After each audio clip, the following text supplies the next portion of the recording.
maybe one suitor, one handler, or like 2 or 3 suitors with 1 or 2 handlers.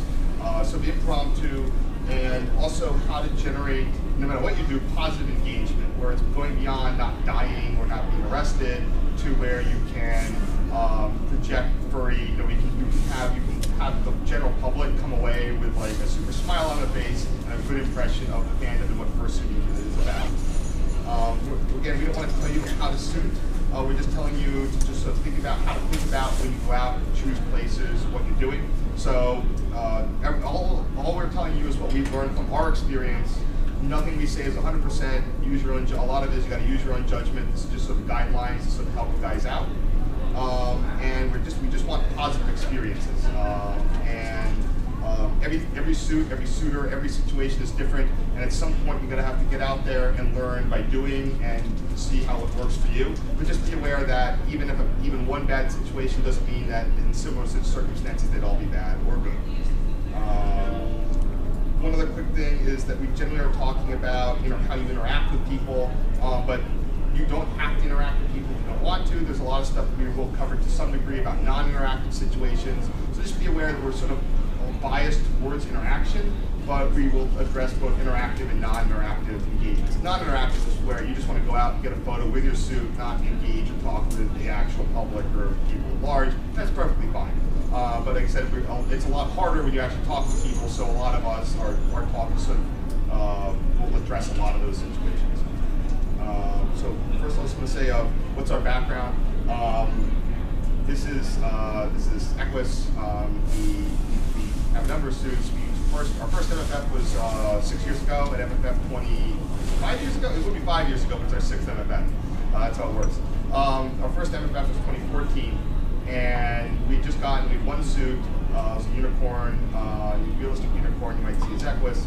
And someone had mentioned that there was a brewery in Chicago named Pipeworks that had a unicorn series of beers. And we thought, and they said, hey, if you go there, they're cool, they'll like give you a tour of the facility, they'll drink with you, why don't you take your costume down there, they might get a kick out of it. And this is literally a month after we first got the suit, and we've done a little handling, we've been in the fandom for a while, but we were totally new to fursuiting, and we're just like, heck, let's try this. It's like scary, but it's like, they say, everybody says they're cool, and they have unicorn beers, why not? So you have the video handy? Oh, he's working on it. We packed the suit into a rolling luggage. We took a blue line down to a thing in Chicago. We walked 2 blocks. We went to a courtyard of an apartment complex. Got changed in the courtyard. That would be like it's like a parking lot inside the apartment building. And then it's like, all right. So I turn on a GoPro. I am towing the luggage behind me with his actual clothes. He's in suit, and we roll right up to the. Do you have the video like hard-coded? So anyway, we roll up to these guys. We would have a video to show you what it looked like, but they were immediately thrilled. Like they came out, they were hugging them. They thought it was the coolest thing in the world. We ended up spending 4 hours on Friday of the MFF 2014 just hanging out at this place. They gave us $150 worth of beer. We drank with them for 4 hours, and we realized that there was just like, despite all of the general vibe that everybody hates furs, that the regular public who has no idea what furry is really gets a kick out of really cool costumes, especially in certain if you match it to like their brand or their school or their colors or whatever, people really get a kick out of that. And that's why we started doing a lot of our suiting outside of cons, where you can get really fun and we always say we get better experiences out of fandom than in fandom, because it's a genuine surprise to people. In a con, no one's surprised. It's like, yay, there's an amazing suit. There's 50 amazing suits. Out of fandom, you can really make someone's day. So, quick areas of focus. We're going to talk about a brief thing of what our definition of engagement is, a period of some planning, how you do some logistics for these types of events, and finally, I'm going to just talk about how to get buy-in from public to public. When you go out, how do you get people to like what you're doing? So, as he's fiddling with things, I'll just going to keep. Do you guys want a hotspot? Because I have a hotspot in my phone. I should be good to go. I have a copy of the pictures already. Yeah, we should have everything here, assuming we don't have hotel internet access. So yeah, I thought we had everything local. Yeah, I just have more recent photos. Do you have the Pipeworks video?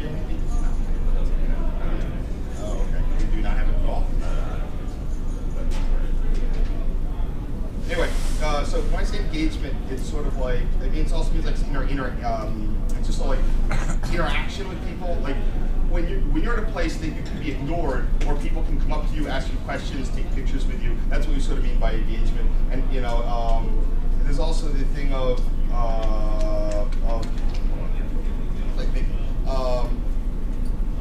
first off, you always want positive engagement, people liking your suit, but there's also a thing of, we've had situations where we find that no engagement is almost worse than bad engagement. Like, you almost would rather have people like say like, nah, like furries, than to just sort of awkwardly ignore you. So that's just a one little thing we wanted to mention. And you can generally choose your level of engagement. So if you want to go to a place and just get your photos, if you look like you have somewhere to be, if you have sort of closed body language, just move with a purpose, you can roll into a place, take your photos, get out of there. You don't have to really talk. You can get your really cool photos in a public place, and most people will look at you and be like, oh, they're working for an advertisement company, or they're just here, they're on a job. If people think you're working on a job, they're not going to usually come up to you. So if you really are like, you're hot, you're tired, or whatever it is, you don't want to engage with people, just be like, have your handler and you be like, all right, just act like you're working for an, like making an internet video or something, like you're really focused, and people genuinely give you space. But on the other hand, if you're looser, if it's like you're having fun, if you're not like walking into a place and sort of like have that closed body language, you generally find that people will naturally want to engage. You pick how much you want to interact with the public. For example, I think one of the examples we had here was we were out on a cliff doing photos, and it started off where we just want to get the photos first. We were doing our photos, people weren't generally coming up to us. And once we were done, instead of putting things, putting the photos and stuff away, everybody was coming up to us and saying how you doing, and then that's when we started doing the public interaction, saying hi to kids and other stuff. He's working on it. And even if your situation doesn't require interacting with the public, you still need to have planning and proper logistics to make it. They're still always going to be important. Even if you don't have to worry about crowds or people or how many handlers you have. Even if it's like an empty woods or a place you're just doing like a natural area or a beach, you still want to have a degree of planning because there's all sorts of stuff that aren't people related that can go wrong. So anyway, basic planning, it starts with, you first want to be able to do, if you're going to a public place, you want to do reconnaissance of what that place is going to be.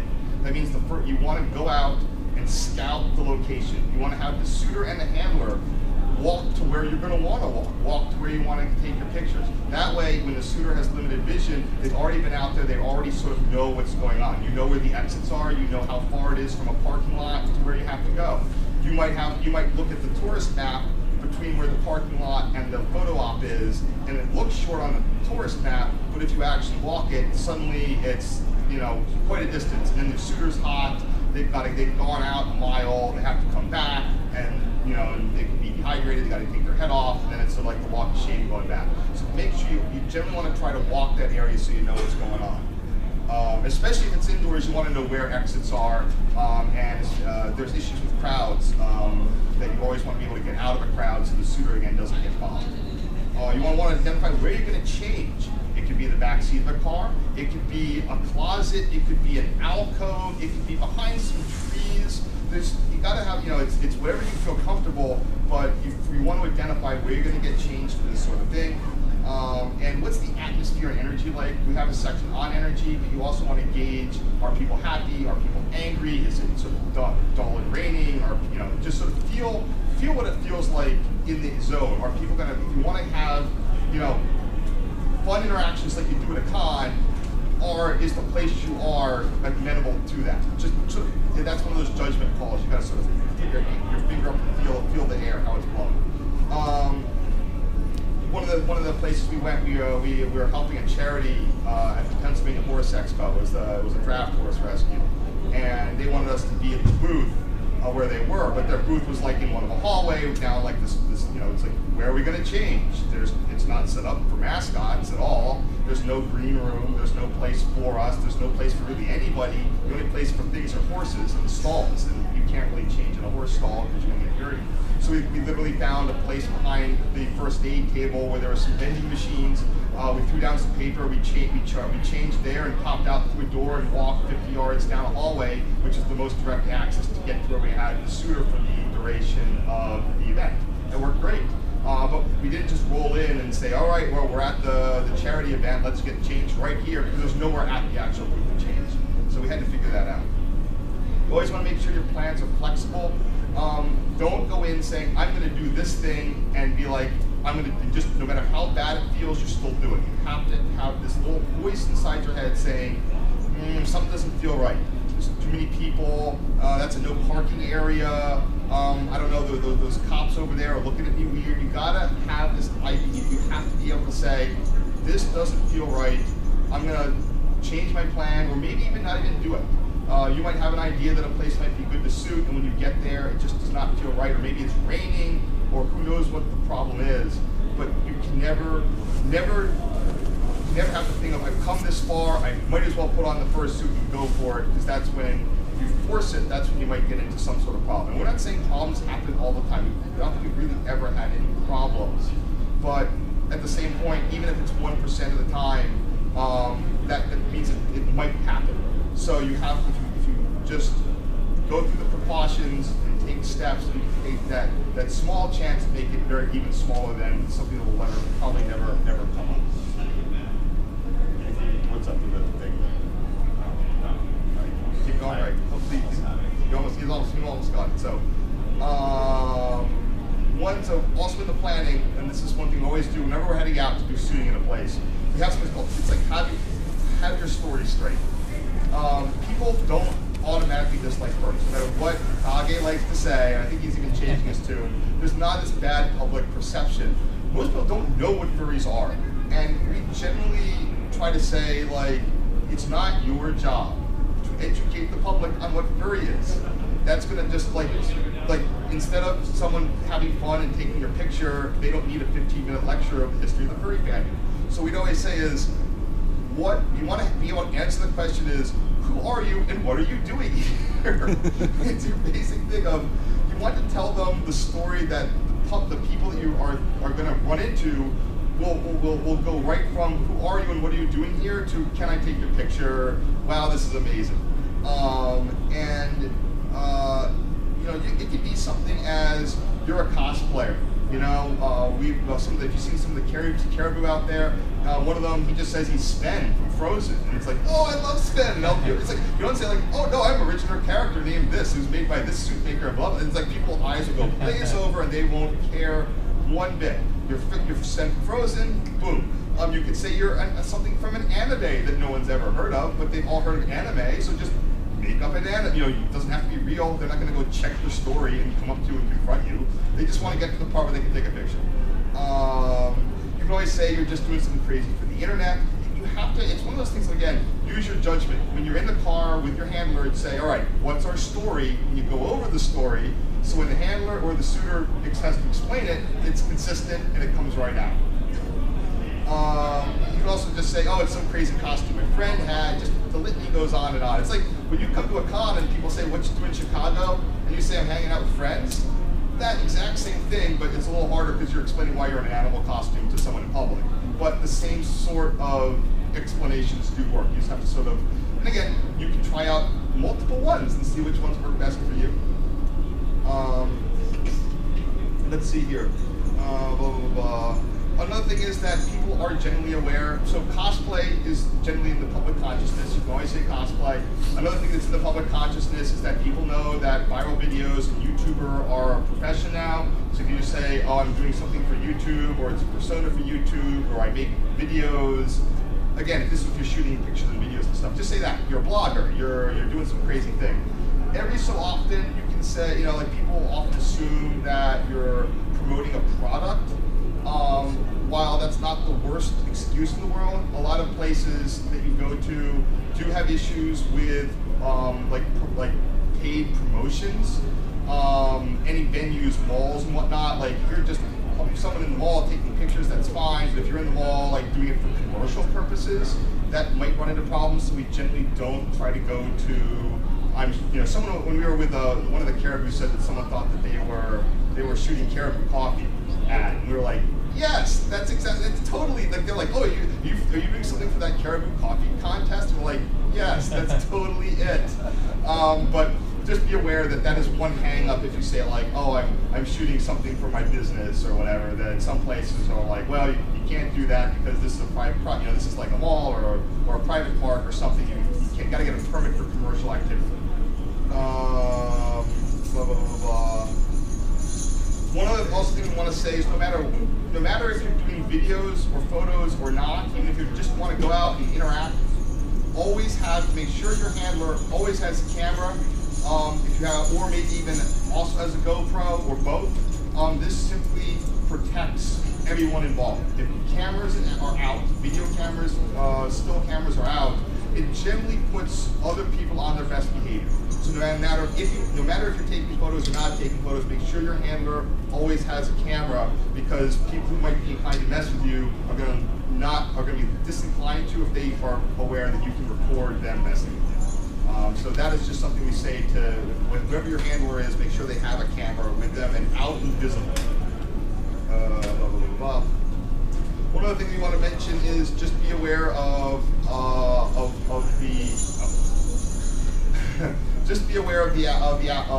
the effects of policy.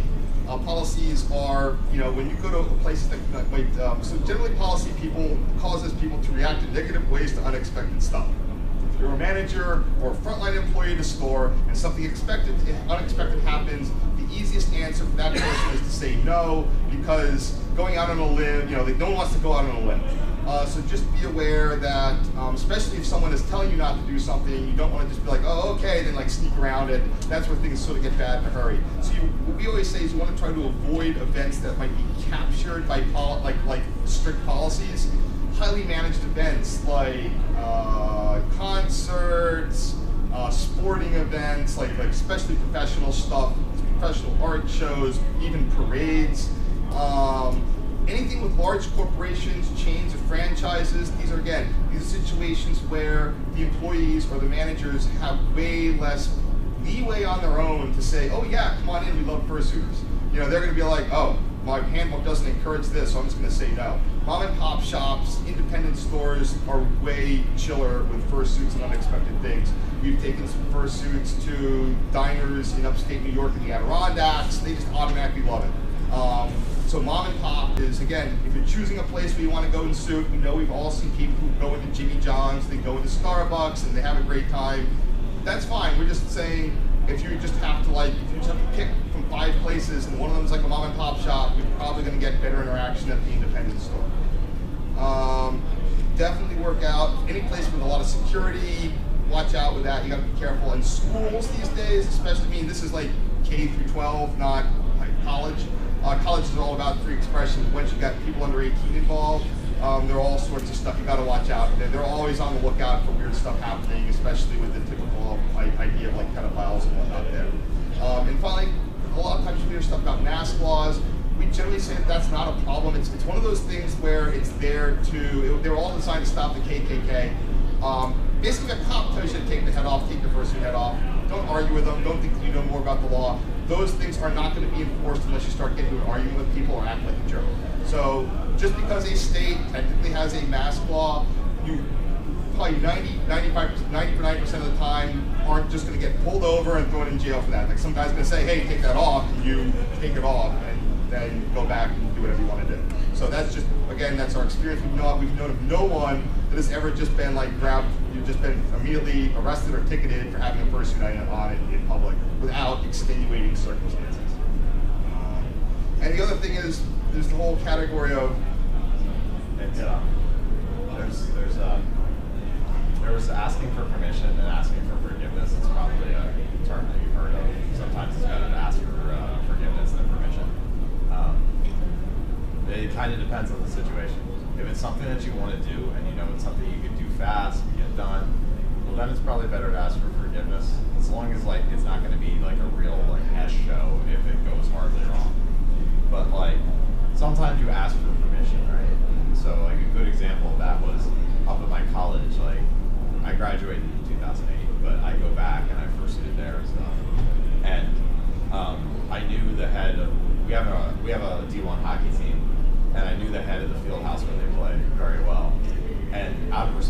I asked. I said, look, I want to wear this at a convention. You know, would that be okay? No, not at a convention. You want to wear this on the ice? Not on the ice, but like at the game, because I knew if I got permission, I could like tell the overzealous public safety officers at RPI to just be like, no, go talk to Norris. This is all clear. And also, just out of respect for him, I asked, and he said no.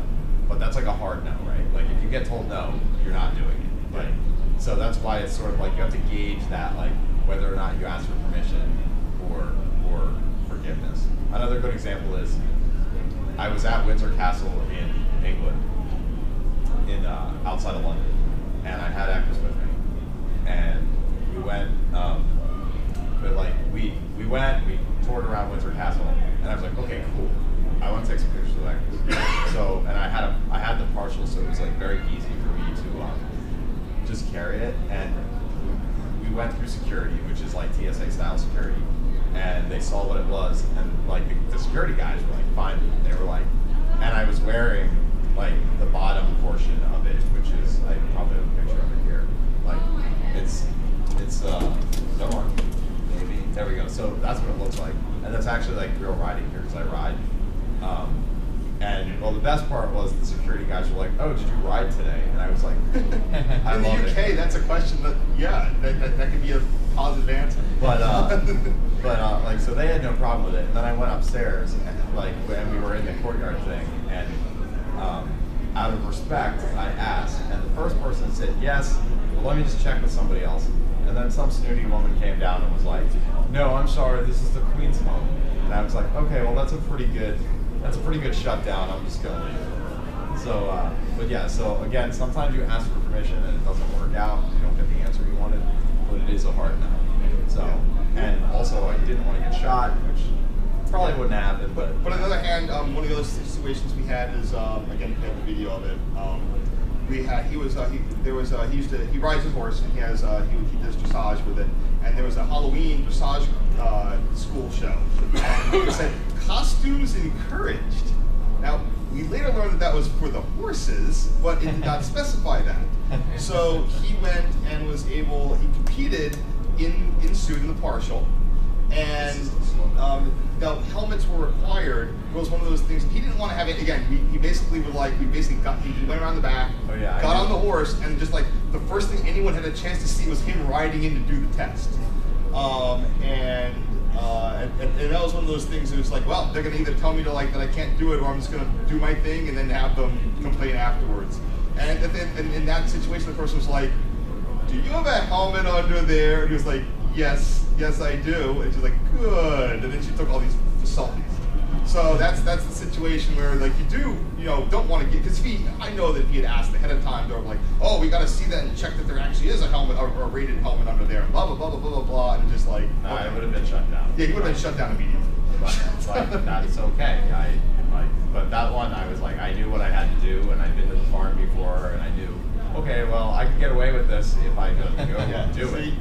And so, by the time anyone had a chance to say anything, it was too late, because I literally, that's the bell, you have 30 seconds to go in, and I literally just, pulled up and was like, all right, I'm doing this. And so we did it, and we actually got first in that class, which was good. And it's the first and the last time that I ever did it, because I don't want to get not first. I don't want to get not first, so I can say that Akros is retired as champion.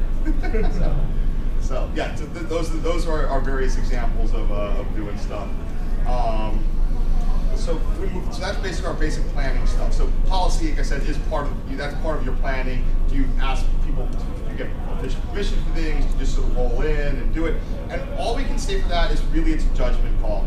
I know we're not being helpful here, but that's just based on your own experience and your own stuff, getting away with things, and your own skills and talking your way out of stuff. You're your own gauge of that. We can't tell you. It's a tough judgment call. Anyway, moving on. Next is logistics. Here, you just want to start with handling. The more handlers you can get away with, the better. But ideally, you should ideally have like a 1-to-1 ratio. But that's relaxed depending on the factors. 1 to 2 or 1 to 2 works pretty well.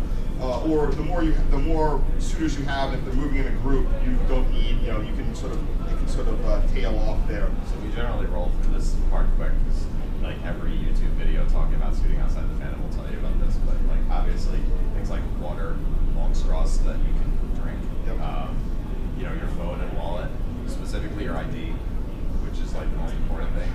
ID kind of like says, all right, cool. Like when somebody asks for it, you can be like, yes, this is his ID or her ID. Camera and camera accessories. Though that does tend to reduce the effectiveness of a handler because you get this thing going on where you're kind of viewing the world through the viewfinder of your camera and you become disconnected from it. But so your handler should definitely have a camera. How much they use, if your handler is constantly taking videos and photos, just be aware that they said that does reduce the effectiveness of the handler. I've been handling, early on, and I'm like, oh wow, that's so cute, that kid's pulling the tail off that fursuit. Oh wait, I need to stop this.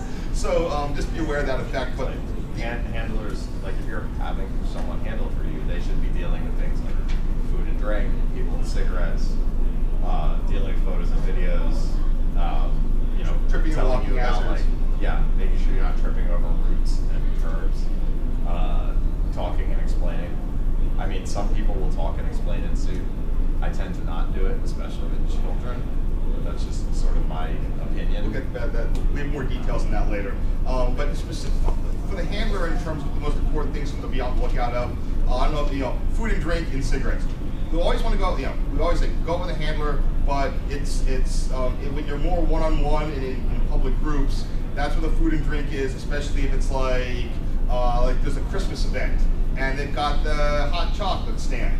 And while the fursuiter is there servicing a giant line of people, as a handler, I'm taking the drink from everyone who wants to hug. Because everyone has hot chocolate, you just don't want to get them in your suit, especially cigarettes. Oftentimes, the handler needs to put themselves between things like hazards, like cigarettes, hot chocolate, not hot chocolate, any sort of food or beverage, even pets. They can't really go and grab stuff from people, but what they can do is just stand in front of the stuff in general. So and then the next thing, like groups, you can choose to go in a group or not go in a group. It depends on what you're doing. And I personally like doing things in smaller groups because once the group gets too big, you're only as good as the sort of the weakest link of your group. But it's depending on what you're doing, it's better to be more than one. Like if you're trying to interact, it's better to have 3 or 4 because then you're not that one guy in a fursuit, one girl in a fursuit. You're actually it actually looks like you're doing something. So engagement can be better. But if you're just trying to get pictures in Yosemite, okay, well one fursuit works because you're not really there to interact with the public. You're there to get pictures of your fursuit, so you're in, you're out, you're done. The downside to groups is that they move at the rate of the slowest person, and if the group gets divided, especially if you have limited handlers, let's say you have 2 handlers and 4 suitors, well, let's say one suitor gets lost back with people, let's say the rent fair or whatever, well then you got to go send one handler to go get the suitor, and the other handler then has to handle the rest of the fursuits there. So just be aware that if you have a group, you got to keep the group together, unless you have a ton of handlers. Another thing is cooling. Handlers should be dealing with making sure that you have water, and also B, if you wear a cooling vest, making sure that you have additional ones. Cooling vests are great. I'm just gonna say, I don't advertise any particular one. I happen to be wearing one particular one. It's worked really well. But really, anything is better than nothing. And the only thing is, once everything melts, it's no longer cooling. It's heating because it's holding in all the heating into your body. So you got to stop doing it. Otherwise, it's not good for you. It's not going to kill you, but it's going to make you be really hot. So because it no longer actively cools you. Just remember the quick trivia is the break-even point for fursuiting outside is 35 degrees, what we've heard. So even if it's 40 and it's it's pretty chilly, at still some point you might overheat, even with low temperatures like that. It's less likely, but just be aware that it's fursuits hold in a lot of heat. And if you have a fan in your head, it's always a good idea to bring extra fans or extra batteries for that, because I find the ones I have run down after they don't run down, but they run down enough that I'm noticing it after an hour and a half. So it's kind of nice to have an extra one if you're going to be out that long. So our next logistics thing is changing. So practice getting into your suit quick, understanding all right, I got to put this on and then this on, so you're not fumbling around for stuff. Also, having a large duffel bag, a large duffel bag you can sling over your shoulder is fantastic. Action packers are really not good for anything. You shouldn't use them for traveling, and you shouldn't use them for in my opinion, like any suiting outside the fandom is just not great. Unless you're literally like pulling the car up and getting out of the car and changing at your car. It's very hard to walk with an action packer. It's awkward. It's just very awkward. Rolling luggage or duffel bags. And just remember, rolling luggage doesn't tend to go off-road. I mean, even like public sidewalks and streets can bust up rolling luggage. So that's why we always recommend duffel bags or something, anything that has more robust wheels on it when you're going to do these. If where you're changing is not where you can just get out of your car. Yeah, and so what else? One of my like pro tips for shooting outside the fandom is go to Harbor Freight or go to Home Depot and get yourself one of those 6x8 tarps. They cost like $4. And I have so many in the house now that I can't count because I always like lose it. But you literally just throw that down on the floor, on whatever you're changing, wherever you're changing, mud, grass, gravel, parking lot. Then you could throw your suit on top of it, and now you don't have to worry about it. Like, you don't have to worry about your suit getting dirty, because it's on top of a tarp. And then the only thing you have to remember is to fold it up in on itself so that you know which side is the clean side, and then you just put it back on the ground and you change. And yeah, you can leave all the clothes in the tarp, so you throw that back in the car, and then when you get back to your car or whatever you came in, you can take it back out, your clothes are there, you can get out of the suit right back in your clothes. One other trick we noticed, especially when it's dark, if you're doing Christmas activities this time of year where it gets dark very early, sometimes you can just, like, we've just gone to, park next to a public park and fade into the darkness. Just walk, normally in the daytime it's a field, but no one can see more than 30 yards, however many feet. So you just walk until no one can see you and just change in the darkness. So that's another thing that we found out. If you're going to Christmas time events or anything after night, 4th of July with fireworks, or who knows what, darkness can be your changing area. So another just quick pro tip that I found just with fursuits in general, a lot of people just kind of have them loose when they're in the house or even when they're traveling. They're just sort of stuffed in a bag. I made my own because it's really cheap to do it this way, especially if you have a sewing machine. You take the cheapest satin fabric that you can find, white satin fabric from Walmart. It's super thin and it has a shiny side and a duller side. And you just sew it. You get 2 yards of it, you double it over, you sew it, and then you turn it inside out. And then you have a drawstring bag for your bodysuit. And that's great because you can throw it in the back of the car and it doesn't even need to be in the bag. It can brush against whatever, the dirty door jamb of your car, the trunk, whatever. And it doesn't matter because it's inside this bag that you can wash. You don't have to worry about it. They're fantastic, and I actually store my suits hanging up in them because I put like a hanger hole in it. So it's super useful, and it's like the easiest sewing you can do. It's a good way to learn to sew too, like for symbols. You might want to just consider a partial, but just be aware. If you're going to do a partial, don't make your partial sort of partial out effort. I mean, I know there's the whole debate on lollipopping, whatever. But when you're outside the fandom, remember you're putting forward what the fandom is. So you definitely want to make sure that you look good in your partial. So that means maybe putting some extra effort into be aware of your ensemble so that it looks cool to a third-party perspective. So when you look at your suit, right? Like if you want to go out with something besides just your suit, you could go out with accessories. So with Equus, I've tried like walking sticks. They look really good. I probably have a picture of it somewhere. Like a wizard staff, depending on what your favorite character is, or hockey sticks, sports jersey. We'll get to sports jersey in a second. But if you have something you can hold like a walking stick, anything like a staff walking stick, if you're in a crowded area, that staff protects the blind side of the suit. So the suit can create personal space with the stick on one side of them, and their handler can stand on the other side and protect the rest of them. So again, if you're going, especially for Ren fairs or other very crowded events, bring a walking stick or a hockey stick or some sort of yardstick, cane, umbrella even. That gives you a little bit extra space, protects the blind side of the suit. I probably have a picture of it somewhere.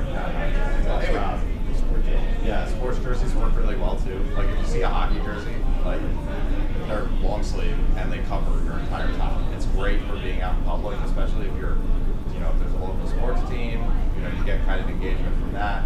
People think they're kind of somehow related related to them works great. Yeah, we had him in Echoes the Unicorn. We were invited to a Philadelphia Eagles tailgate. And all he did was, he was a unicorn, put on an Eagles jersey, people were like throwing him passes, which he couldn't catch because he's in fursuit. But no one was like, oh, what's that weird unicorn doing? No, everybody was super cool with it. This is like really phoning it in. Because we didn't want to, we really didn't want to go suit. We had just been invited to this thing, and I was like, well, I have Backlist, and it'd be kind of cool to take it down and get pictures in Philly. And, well, actually what had happened is I met some people when I was in London, and was talking to them, and they turned out to be Eagles fans, and they were like, you should come tailgate with us. And I was like, maybe when I get back to the States, I will. And so they were like, bring the unicorn. And so I did. So, yeah. So that was random. The example here is that the Pope was in town when the Pope visited, and there's like a Pope cosplayer in Eagles Pope. So it's like, when you're not the weirdest guy there, like, that's fun. And one of the things we just mentioned is, like I said, always consider a costume for your costume. This is like, again, complete the look, complete the ensemble, add accessories, add, cool on, I know Duratio is pretty good. You're partial, but you've got a pretty good, the whole thing going on there. You've got it together. So having a costume that goes with your fursuit accessories, just again makes the public look really, makes it look really neat. So if you want to go to the red pair, you can just go in suit, or you can put on the cool medieval doublet over your fursuit, and then you're double cool. So next bit, I just want to mention, we do a quick thing. I'll just talk about talking. We do notice that it used to be in the fandom that talking was generally the exception, not the rule. But as things are going on, we notice that more people are more better with talking in suit. I will say the gold standard is having a voice that's appropriate for your costume. Echoes sort of has a posh, British-ish kind of voice that we can use. Some of the Caribou can do Canadian or Midwestern or Minnesotan accents. That is, the people eat that up. They absolutely love it. Especially if you have a moving jaw, having a voice that works with your suit is just golden, and we know that voice acting is nothing that you can just do out of the box. We highly recommend working on having a voice for your thing. Also, you don't have to talk to everybody. We generally find that talking to adults is good. Talking to children, less so. Why? We won't be like, I don't like the non sequiturs that children ask you. Kids have follow-up questions. So it's much easier to just not speak to kids, in my opinion. Now some people like doing it, that's fine, but I think it works better to not speak to them. But be like a parent or an adult that's like, oh hey, you have a really nice costume. Like then I will talk to them, or if they ask me a question, or if they have a kid and they ask me a question, I'll lean in and talk to them. But it's like, I don't feel obligated to talk to kids. You usually get things like, are you real? With a unicorn, you might get the worst case scenario is like, oh, can you cure my mom's donuts? Like, you don't want that happening. Kids have no idea what's going on. So we usually avoid talking to kids with adults. It's like if the mascot talks to the adult, man, they're like jazzed because like, oh my god, super like inside mascot information. So that the whole public perception of furry is mascot, and mascots never talk. So when your fursuit can talk, especially in character or on the side, adults eat it up and they love it. So I've always noticed that they just have this like, oh, the mascot's talking. It's so cool. I always wanted that to happen. But the kids will just come up with the worst follow-up questions. We just want to avoid that. So just do the fist bump and the high five and thumbs up. So we got kind of into the meat of it. We always spend way too long talking about logistics because there are other panels that do that better. But really, like, the meat of this is buy-in. The basic concept of that is, how do you get people to be interested in it? How do you get the general public to be interested in it? That's sometimes why you're going out to do it. People are generally very strange things. They don't necessarily just come up with it. But, they're predisposed to be accepting if you approach them in the right way. So there's sort of two parts of that. The first part is answering who are you and what are you doing here. And then the second part is adding value. And a good way to think about that is fursuiting is a form of performance art. We do it here, we do it outside the band as well. And if you can work on your performance and make it something that you like, and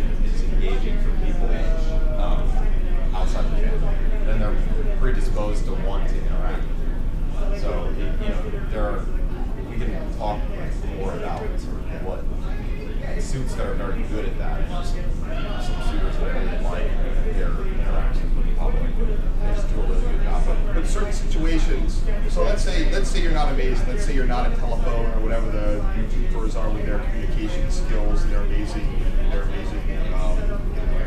character presence.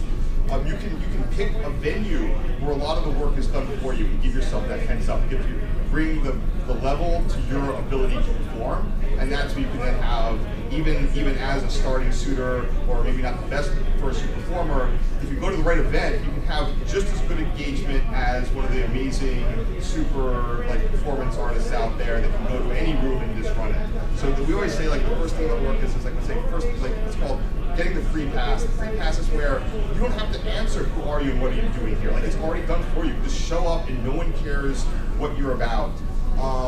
This takes a whole lot of pressure off you. For example, the best example is Halloween. Halloween is costume day. It's furry appreciation day. You can go out and you can do. In Halloween, everybody expects you to be in costume. We've done crazy stuff. Like I said, the Dressage Comp was a Halloween event. We've taken furries to shooting ranges where it's super Republican. On Halloween, no one actually came by and asked us, but if they did, it's Halloween. You don't have to explain yourself. Other things, free expression festivals are other great. Pride parades, Burning Man events, art festivals, anything where you aren't the weirdest looking person there, free pass. Just go in your suit and you're gonna be fine. And if you really love public suiting, find these in your area, put them on your calendar, and head out to them. Go find groups, schedule them in advance, get the cameras all lined up. Those are the things that are really on your fun, non-con calendar. Great events. The other thing is where we call the partial pass. This is where it's not quite a free pass. You got to do a little effort to sort of make it that success. This is. For example, let's say where you have to say, when I say an effort, it's you just have to do a couple things and then you're cool with it, like mascotting. Is there a sports team that uses your fursuit's colors, your fursuit species? You put on that jersey. If you have a team that's the Huskies, and you're a Husky, you put on their jersey, and you go to that football game, that local football game. Oh wow, no one's gonna get mad at that guy. If you're a bald eagle and it's the 4th of July, who's gonna get mad at a bald eagle on America Day? Those are the things where it's not quite there. I think, hold on, let's see here. So for example, the other thing for that is for this week we work with nonprofits. If your mascot works well with whatever their mission is, like animal rescues or all sorts of stuff. There's also the other thing, like I said, we've done a bit of we had this video up initially. Guerrilla mascotting. This is just where your character's colors can meet the stuff. For example, his school college, they typically have a good mascot, and we had just a fursuit. It's not even one of our main characters. We just got a fursuit. We're training and then out to people. But the colors match the school, so we're just let's just wear it around campus. And suddenly we saw their Twitter. They're talking about hey, the school's a new mascot. It's way better than our current mascot. We were walking up we saw a bunch of students sledding, and they're like, hey, we gotta send this guy down the hill. This is so fun. And it's simply because it's not a husky. It's just red and white. So hey, it matches. Sorry, switch pages. One other thing I do want to mention is that a lot of the opportunities that people see are other types of cons, brony cons, sci-fi cons, Ren fairs, geek festivals, anime cons. We generally like to say, if you're going to go to another fandom's event, make an effort to align your fursuit with what they're doing at the event. If it's a Doctor Who con, put on a Doctor Who scarf. If it's a brony, if it's a brony, if it's a brony con, try being a horse. If it's a medieval festival, look Ren fairish. It's we have a lot of drama here when people from other types of cons come into art, when the Halo dudes show up without a tail. It's what are these Halo dudes doing here? But if they put on a tail, then it's oh, that's cool, they're here. So you don't want to have, you want to respect, just like you would expect people to respect our spaces, respect their spaces too. It usually just takes a minimum of effort to be able to get all the engagement, positive kudos that you want. The worst complaints I hear about, especially anime cons or other sci-fi cons, is that a furry just showed up in suit and they're not making any effort to respect the theme. Star Trek. partial with a Star Trek uniform, don't just show up in your plain person. You know, that's basically all we can say for that. And I said also stuff works in countries. The eagle in the United States, we sent him, he went to the UK where unicorn is a national creature. All sorts of that stuff works too. So just be aware of where you go. So. You're on the seal. Look, see? Lions and unicorns, there you go. Now I've lost my place. And this is where we get to the part, that's how you sort of answer it. This is all about answering the question, who are you, what are you doing here? The next part is actually adding the value. Adding the value is, this comes down to, did you make the event better for those involved, or did you make it awkward and weird? And of course we want to say, try to make it better. Hold on here.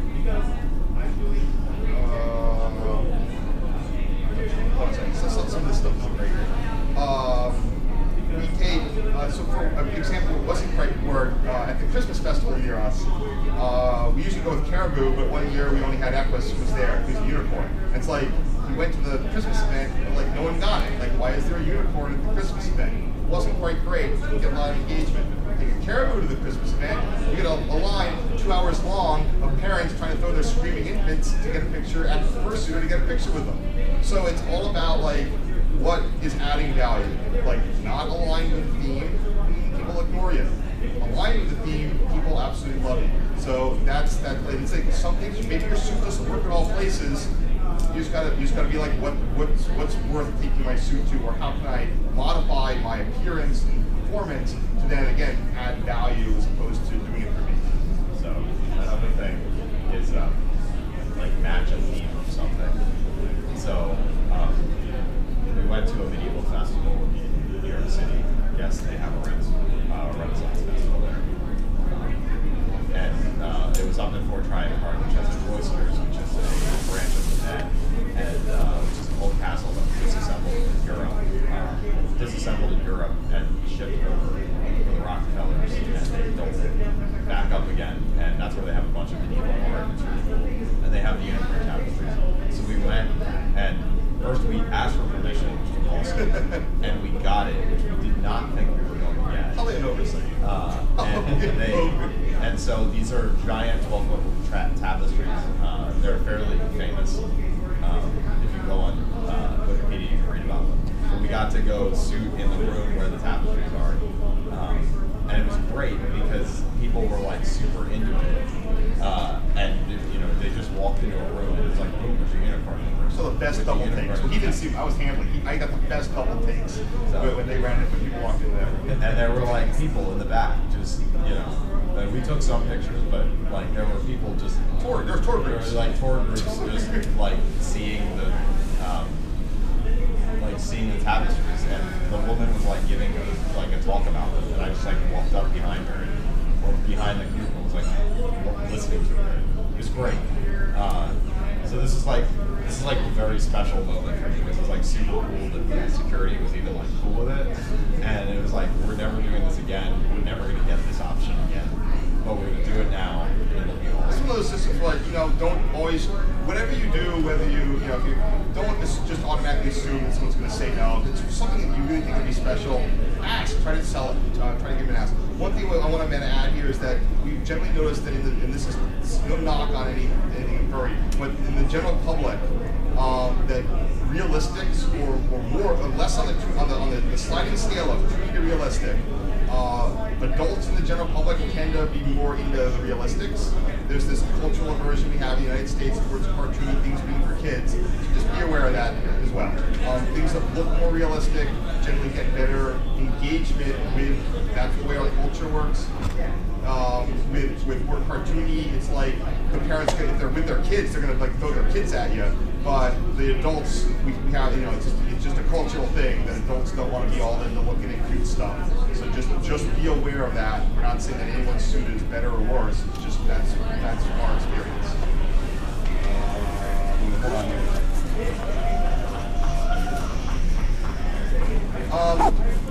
Just going to give you a quick thing of the kids. I know that all the other fursuit panels talking about dealing with kids.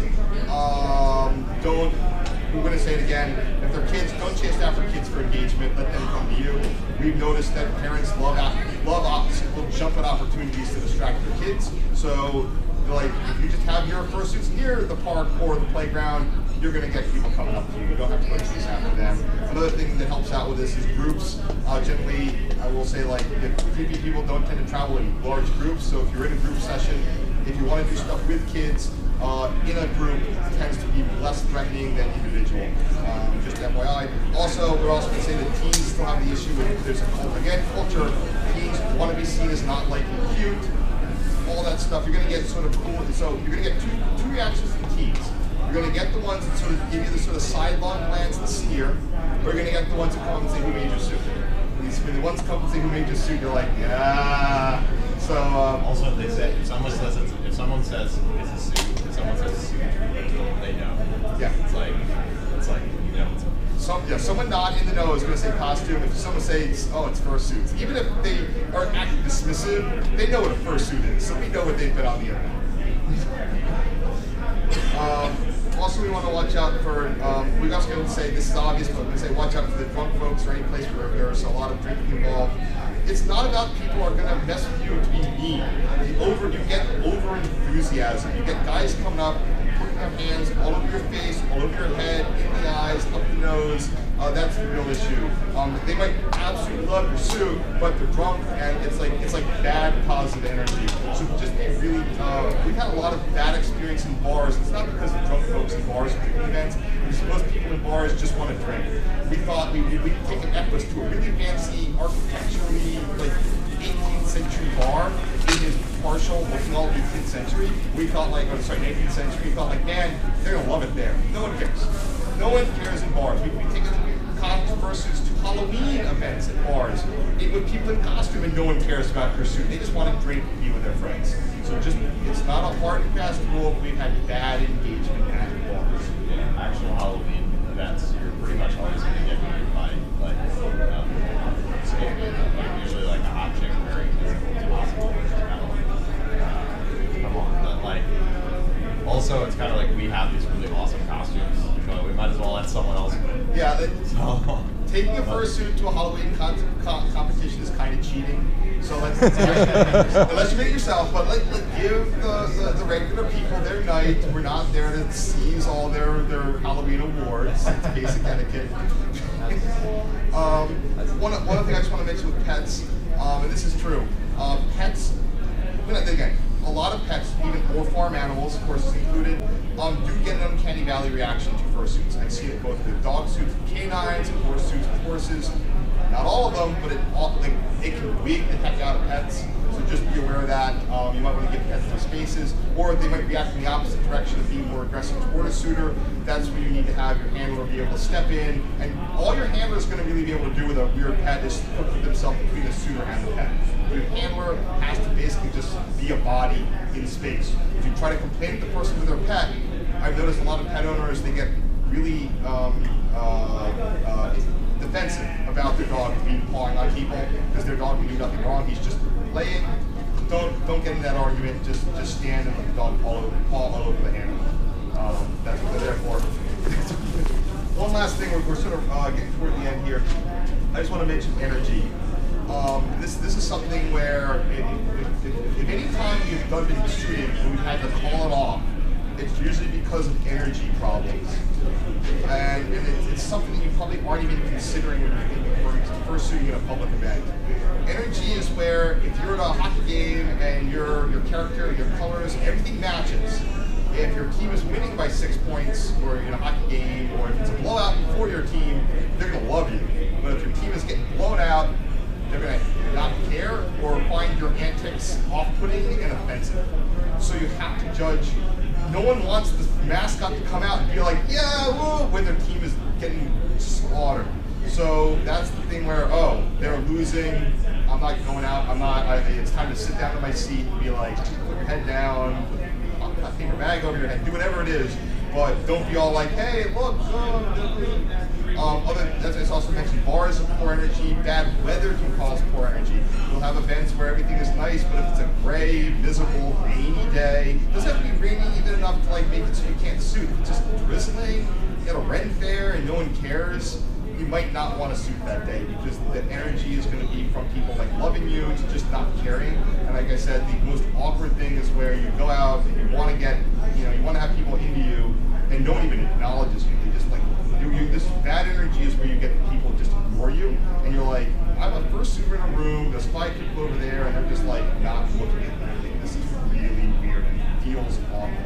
So just have this sort of barometer of how does it feel? Are people are people amped up and they want to have fun with a fursuit, or they just want to go home and get out of here? I'm trying to think here. For a couple examples, when he went to London in Equus Unicorn, and he went to New York City in Equus Unicorn for right there. If you'd asked me to bet, I would have been like, London would have loved them because unicorn, national animal. New York City, they're cynical as heck. They saw 5 unicorns last week. I got to go to my job, get out of my way. Totally the opposite. London, it's true, they're super reserved. People just walk by him like he wasn't there. New York City, it wasn't Times Square, but we were up at the Ren Fest. Everybody loved him. So like you can't necessarily prejudge stuff, but it's just like that total energy dynamic made the New York experience way cool, and the London experience kind of awkward. We had a thing where we were in Austin, Texas, great city, San Francisco vibe, really fun. This is the height of the Pokemon Go craze, and there's a giant Pokemon Go swarm on the grounds of the state capitol. Like, hey, Pokemon Go. I look like a Pokemon. Well, he's not. He's a unicorn. But it's like, hey, I'm a critter. I'll go out there. This will be really super cool. We went out there. No one cared because they were all busy on their phones. You know, they couldn't look up and see the unicorn. Granted, we weren't going out for that. We were mainly going out so we could get pictures at the state. Yeah. So, but which we got inside the state house, by the way, and got buy-in security people, which was good. Yeah, like we weren't there. That was a good example of I'm not there. Well, these were 2 different events. You already did the state house. This was at night. But again, I assume my bet would have been, oh yeah, Pokemon Go. They love to see creatures. No, they just want to play their games. So just be aware. And one other thing I also want to tell you is, do not upstage. This goes back. I forgot to mention. Do not upstage people. If there's a musical act or a performance, like don't roll into the back of a venue and be all your fursuiting and distract from the performance. Even if people are cool with it, like the crowd likes you, you're kind of being disrespectful to the actual act. So that's another like tip you want to say. Just be aware, are you upstaging people? We had an odd situation in New Orleans. It was, again, we took them out during the day. It was June, but we don't go out at night on Bourbon Street. It was like 10 a.m. on Bourbon Street, so like Bourbon Street light. Some street performers were getting mad because they thought the fursuiters were like they thought that they were like muscling in on their territory. You know, like they do pictures for tips. That's nothing to be aware of, but it's like, you know, just we had to explain. No, we're with them. We're all here. We're not trying to upstage your livelihood. Your thing. Last thing, just be aware of crowds. Too much energy, like we said, can be a very bad thing, and even if they aren't drunk. If you get this feeling where a crowd is closing in behind you and you have no way to get away from the fursuit, or you have no way to create space for the fursuit via like a mass of handlers, you need to now avoid that situation. If once you get closed in a crowd, your handler, if they can't be on all sides, they can't protect the suit from people pulling on it, from people doing all sorts of crazy stuff, and you know, that's where it can go from, hey, this is really cool, I love the crowd energy, to like, oh, you ripped off my tail, and there's nothing else you can do. So just be really careful with crowds. Your handlers, oftentimes your handlers might need crowd control skills. There's situations where I've had suitors in a photo line at the Christmas event, and as a handler, I've had to do crowd management because the parents are all getting into fights to get pictures with the fursuits. The fursuits are generally okay, but I've had to deal with stuff because they're all like cutting in line. I gotta be like, okay, you're next, because the parents are cutting in line, they're getting into arguments with each other, and you just gotta be like, you know, you don't want this to spill out and become a problem where like the suitors get banned or whatever. So your handlers need to be assertive, they need to speak up, they gotta do crowd control, they need to be a facilitator, they're not a cop, but they need to, in a confused situation, if your handler can speak up and give direction, people will generally follow the direction. When you say you're next, that resolves the confusion, that person is next, and they can just go through the line. So that's a skill for the handling. This is not a super handling class, but your handling is a part of public pursuit. And I think that's pretty much it we have. Anybody any questions? I think we got through this pretty quick here. Kind of rough. I don't know why was this useful for you guys? Yeah. Have you done any public suiting here? Ever? So, yeah. A lot. I was working with a furry who was on the board at the Niles Storage Center, and he would call suitors up to basically design spinners for the ice cream social. Oh, cool. I guess they got a lot of attention. Some. I mean, they were calling it good, but I always looked at, with numbers, it really doesn't seem like it was big. It's like, you guys kind of just made a little more than what you spent on the pie and ice cream. That's what you get. So, like I said, if we have to finish up here, it's sort of, all we can tell you is, here's some guidelines. I'm sure that this video and other times we've done this panel, it's all on YouTube if you want to get references. And you just got to you got to try.